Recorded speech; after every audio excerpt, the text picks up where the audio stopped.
Hello, my friends. Happy Tuesday.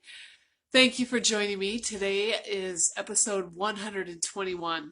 I'm Kathy Rhodes, and we're going to think differently today. Oh, actually, what I'm going to do is I'm going to share with you some observations that I've had this past week about Papua New Guinea. If you haven't been following me at all, I just returned yesterday from a 10-day trip to Papua New Guinea through Australia and New Zealand.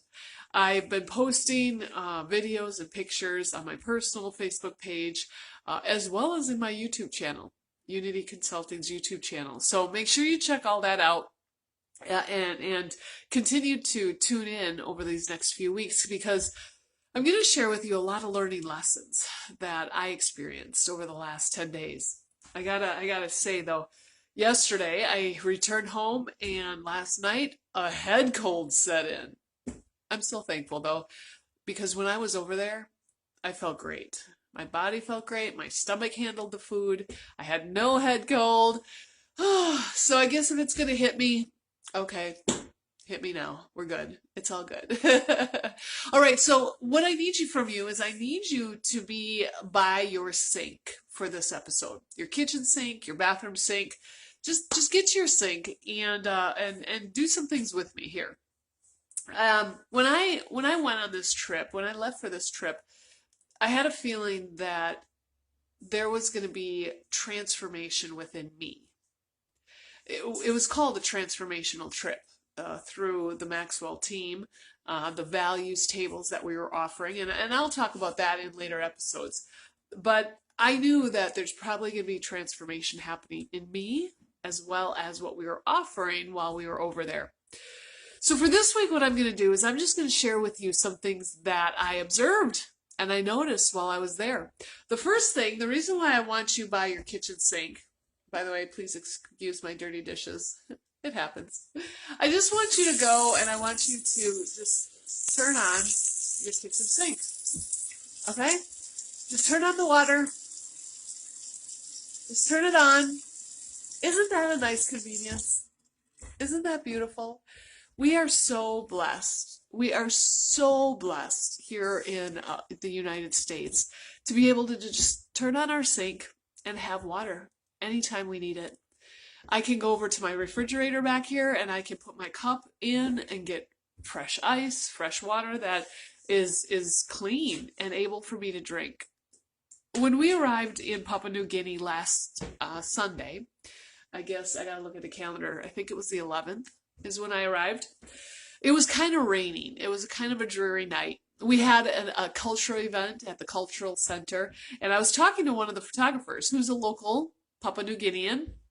And I'm like, oh, bummer that it's raining, you know. He's like, yeah, it is a bummer, you know, with you guys here, but we're coming off of a 9-month drought. I thought, oh my gosh, wow, 9 months. Now, Papua New Guinea has 2 seasons, dry and wet. It's summertime there right now. It's very, very warm. I mean, it was in the 90s and it's very high humidity. But 9 months of no water. So being the Iowa person that I am, I said, oh, how has that affected your crops? Not really knowing if they have crops, to be honest. And he said, oh, you know, they're fine. I mean, think about like coconuts on coconut trees. They're fine.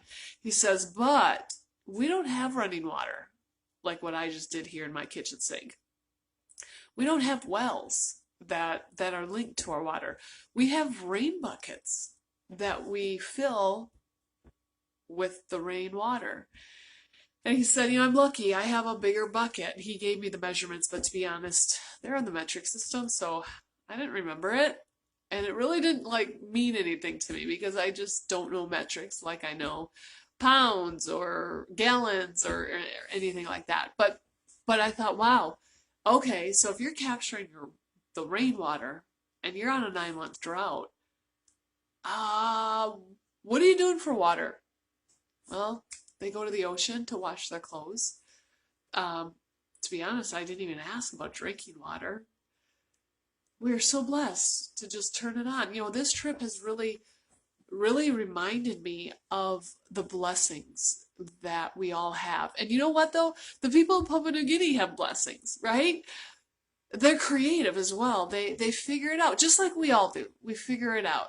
But some things I don't have to figure out. Some things like my water, my electricity, my air conditioning, my heat, I don't have to figure out because I live in an area that has figured out and created the systems. Okay, so that was one very early on observation. Another observation, the fruit that they have over there. Oh my goodness. Okay, so fresh coconut, not only fresh coconut, but like poke a hole, put a straw in, drink coconut milk right from the coconut. It's delicious. And then one morning after I drank it, they cut the coconut open and they scooped out, I guess, not peeled out. They scooped out all of the coconut meat and and gave it to me to eat. I got to admit, I didn't really enjoy that because it was just blah. It wasn't sugared like shredded coconut is here when I buy it in the grocery store. I guess you're supposed to really put like salt and pepper on it to give it some flavor. I didn't know that until after the fact, but wow, delicious. Something else that I definitely overdosed on was papaya and pineapple. The papaya was the color of cantaloupe. It was a deep orange color. I didn't know. I thought it was cantaloupe. Oh no, it was papaya. Every morning, had a lot of it. Pineapple was so ripe and soft. It wasn't overly ripe. It was just juicy and delicious. Oh, yeah, that was good too. Did you know how many different varieties of mangoes there are as well? There are so many varieties of mangoes. I remember my friend Lillian was telling me all the varieties in the market, and one was like mango apple or apple mango, or I don't. There were so many varieties, so many different looks, so delicious, so fresh and juicy. What else? What else was there? Oh, there were these other little creations. I can't even remember what they're called, to be honest. They look like little kind of apple mangoes. Oh, the avocado. The avocado I didn't even recognize because they're smooth, they're ginormous. The blessings of having these fresh fruits and vegetables right there. Wow. I couldn't bring any home. The airline didn't let us, but I definitely got my fill while I was over there.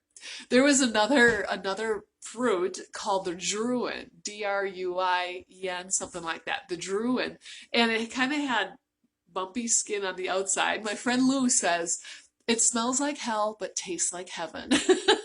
I didn't get to try that, but it definitely has an odor. I think it's actually illegal in some areas, not of Papua New Guinea, of other areas in the world, that you cannot have druin in public places, like on the bus or on the train.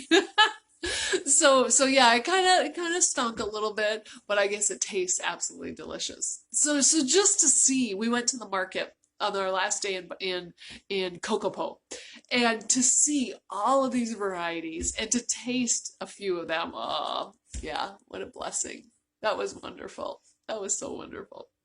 Okay, I'm looking at my notes because, oh, by the way, here's another one. Did you know how many varieties of bananas there are?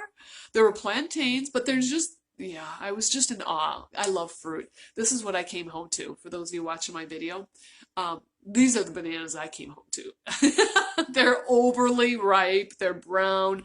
I need to take them out of the skin and put them in the freezer to make banana bread because but there's so many options of the fruits over there, and it was so wonderful. Like I said, it was summertime over in Papua New Guinea, so it was very warm, very humid, which is perfect for the fruits that they have growing there.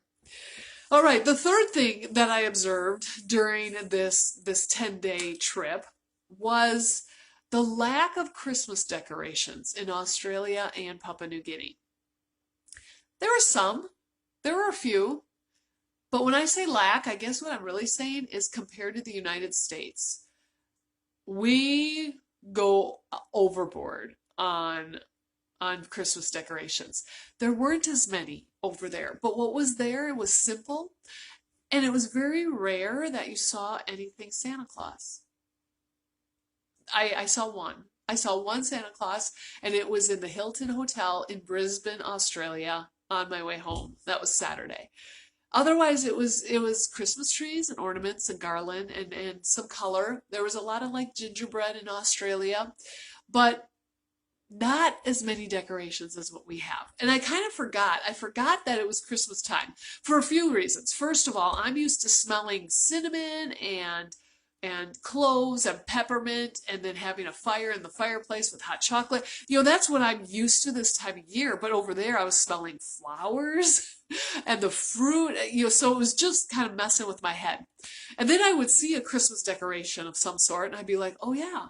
Oh yeah, in the resort they did have Christmas music playing, and that kind of freaked me out a few times because I just forgot that it was the Christmas season.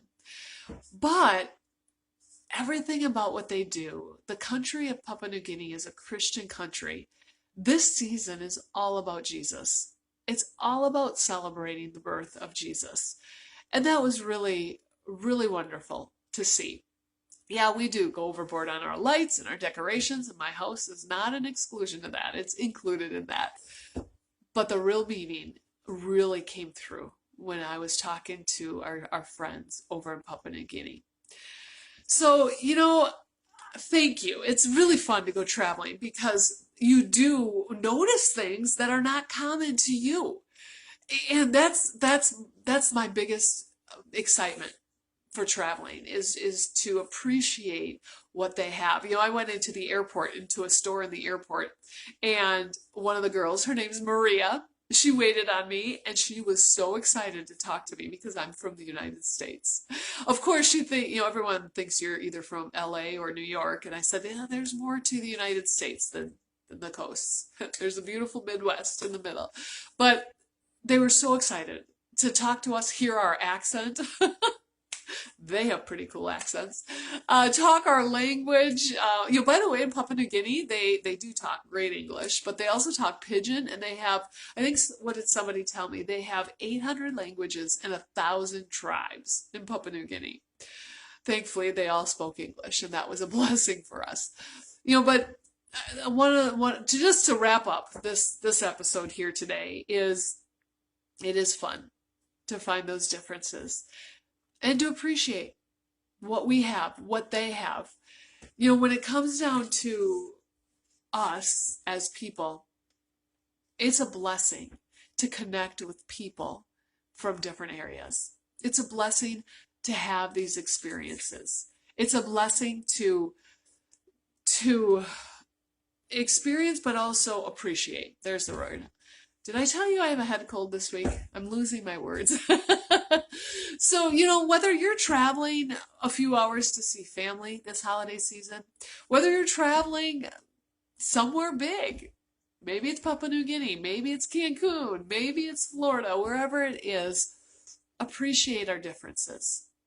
It doesn't make them better or us better at all. It just makes us different with different opportunities. And with social media and videos, we can share all of that with each other. So this is Christmas week.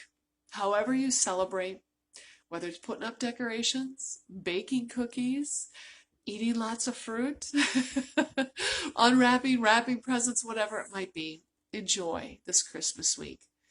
And remember the reason for this season. We'll see you guys next week with a little more about some lessons that I learned while in Papua New Guinea.